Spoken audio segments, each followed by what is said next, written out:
अस्सलामु अलैकुम वरहमतुल्लाहि वबरकातुहू। उम्मीद है कि आप सभी हजरात खैरियत से होंगे। इस वीडियो में दोस्तों हम आप हजरात को बताएंगे सोने की सुन्नतें और आदाब। जब सोने का इरादा करें तो पहले वज़ू कर लें और 2 रकात नमाज सलातुल तौबा की नीयत से नफिल नमाज पढ़कर अपने गुनाहों की मुआफ़ी मांगें। अगर बावजूद सोने के बाद मौत आ गई तो शहादत का मर्तबा मिलेगा। 3 बार अपना बिस्तर झाड़ लें। मस्जिद में हों तो मस्जिद के खारजी हिस्से में यानी वज़ू खाने वगैरह पर जाकर बिस्तर को झाड़ें और एतिकाफ़ की नियत कर लें और ये दुआ पढ़ें, बिस्मिल्लाहि दखलतु व अलैहि तवक्कलतु व नवैतु सुन्नतल एतिकाफ़। सोने से पहले दूसरे कपड़े तब्दील करना यानी बदलना सुन्नत है। दोनों आँखों में 3-3 सलाई सुरमा लगाकर सोएं। सोने से पहले बिस्मिल्लाह पढ़कर दरवाज़ा बंद कर दें, चिराग बुझा दें, यानी जैसे कि आज के वक्त में लाइट वगैरह होती हैं, इसे भी बंद करके सोएं। अगर कोई बर्तन आपके करीब रखा है जिसमें कोई खाने पीने की चीज़ है तो उसे ढाँप दें। जो शख्स सोने से पहले सूरे वाक़िया पढ़ता है उसके घर में कभी फाका नहीं होगा। सूरे अलिफ लाम मीम सजदा और सूरे मुल्क पढ़ने से कब्र के अज़ाब से महफूज रहेंगे। अगर आयतुल कुर्सी पढ़ के सोया जाए तो शैतान से महफूज रहते हैं और एक फ़रिश्ता अल्लाह की तरफ से मुकर्रर रहता है जो मौत के अलावा हर चीज़ से हिफाजत करेगा।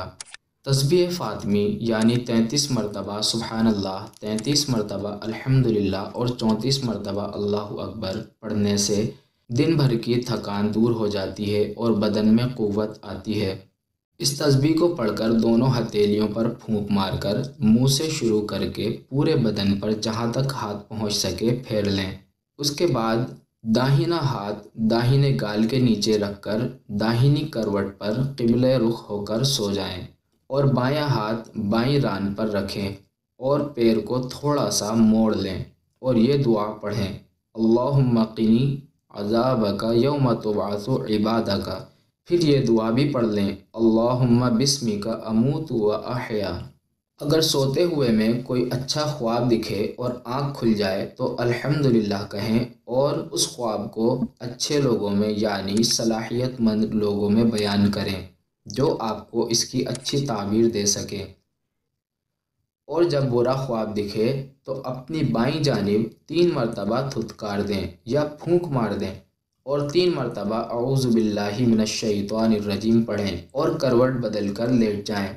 सुबह उठने के बाद में इस ख्वाब का किसी से ज़िक्र ना करें।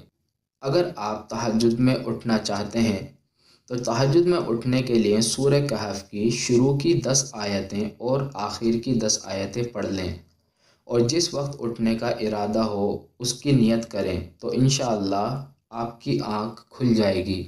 दोस्तों ये हैं सोने की सुन्नतें और आदाब। अल्लाह से दुआ है अल्लाह ताला हम सबको इन तमाम बातों पर अमल की तौफीक अता फ़रमाए। अस्सलामु अलैकुम वरहमतुल्लाहि वबरकातुहू।